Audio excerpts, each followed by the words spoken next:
Those damn enchiladas.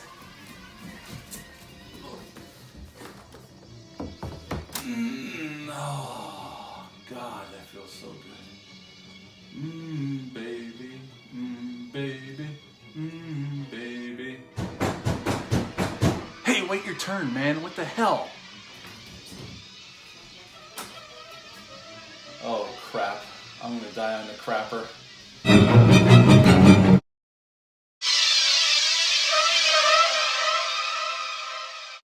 Hey, welcome back to my channel. Hope everyone's doing well out there. And today we're on to Friday the 13th Part 5, The New Beginning, which is kind of funny considering this movie came out less than a year after Friday the 13th Part 4, the final chapter. Now, Friday the 13th Part 4 grossed 39.9, was a huge hit and was supposed to be the last one. But after that success, Paramount realized that there's still more money to milk out of this franchise. So less than a year later, March 22nd of 1985, we had Friday the 13th Part 5, The New Beginning. This movie's rated R, as they all are. It's an hour and 32 minutes long, had a budget of $2.2 million, and upon release it made $21.9. So this is yet another hit in the Friday the 13th franchise. And this film was directed by Danny Steinman. Now, Danny Steinman had an interesting career before this. He had directed some porn, and then he directed some exploitation films. One of the movies he's most known for, besides this one, is Savage Streets with Linda Blair. But he definitely wasn't somebody that had a lot of experience. He did a few films, mostly low-budget affairs, but this was right in his wheelhouse, or so they thought. And in this film, we have Melanie Kinnaman as Pam. She is our main final girl. We have John Shepherd as Tommy Jarvis, taking over for Corey Feldman as an older Tommy Jarvis. Corey Feldman does make an appearance at the beginning of the film in his cameo. He filmed in his backyard in a few hours with a rain machine.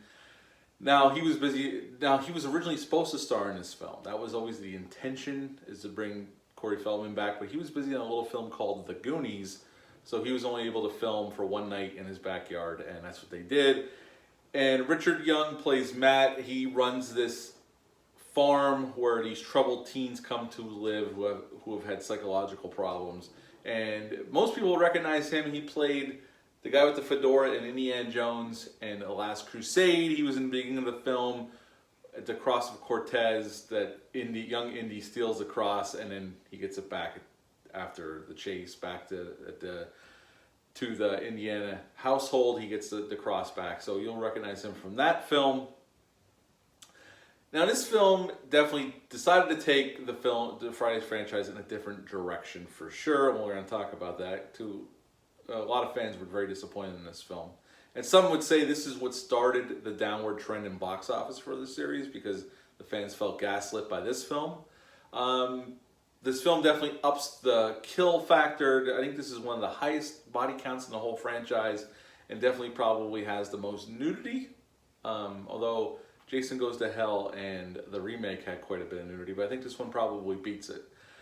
This film pretty much starts off with, we're reintroduced to Tommy. He's having nightmares, and he's going to live at this farm that's run by Matt.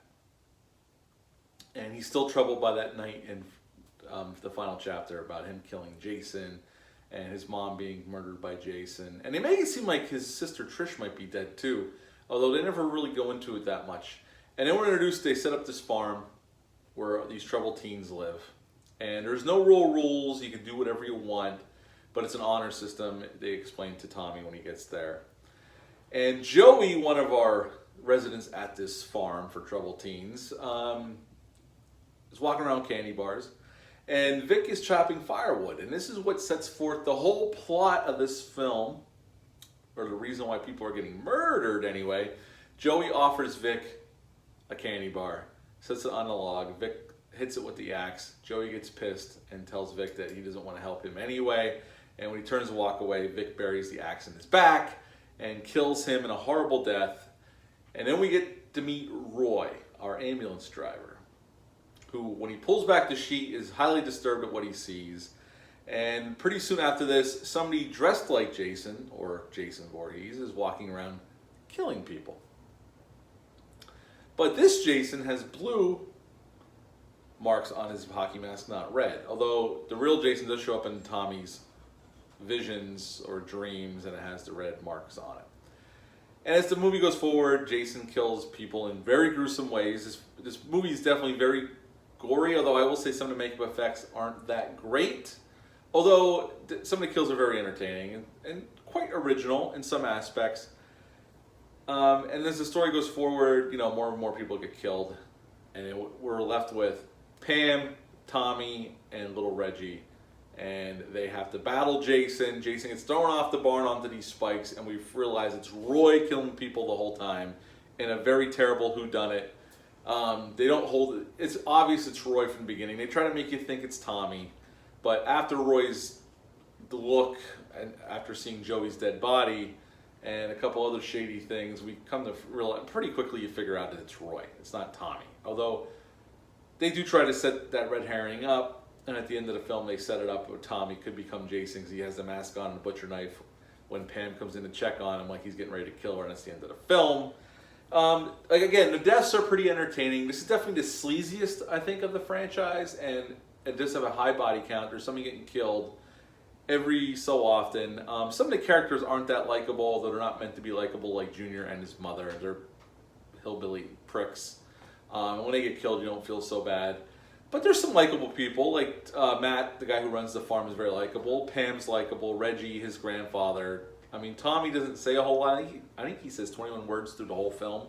He doesn't say a whole lot.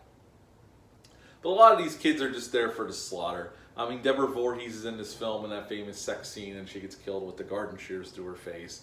But this film did have a rough time with the MPAA. The MPAA requested them trim back at least a bunch of sex scenes and gore scenes to be able to get an R rating. I think they had to go back to the ratings board like 6 times to get the R rating. Ted White was offered to come back as Jason from Part 4. He turned him down. Tom Morga played Jason in this film. Tom Morga had played Michael Myers at one point in Part 4 before he got fired, and they brought in Wilbur to take over for him as Michael Myers. And Dick Warlock was the stunt coordinator in this film, and Dick Warlock is famous for, well, he was Kurt Russell's stunt double for years, and he played Michael Myers in Halloween 2. So that's pretty cool. 16 scenes featuring sex or graphic violence had to be trimmed down, and they had to go back 9 times to the MPAA before they finally gave me the R rating. Other than that, again, this is a whodunit film. Roy is obvious as soon as we see a look on his face when he sees Joey's body, and then later on, a couple minutes later, you see him again.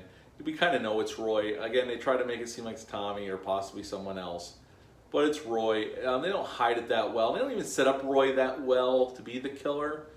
We find out later that Joey was Roy's son that he abandoned early in life. And then he sees his body and goes batshit crazy, dresses like Jason, and starts killing people.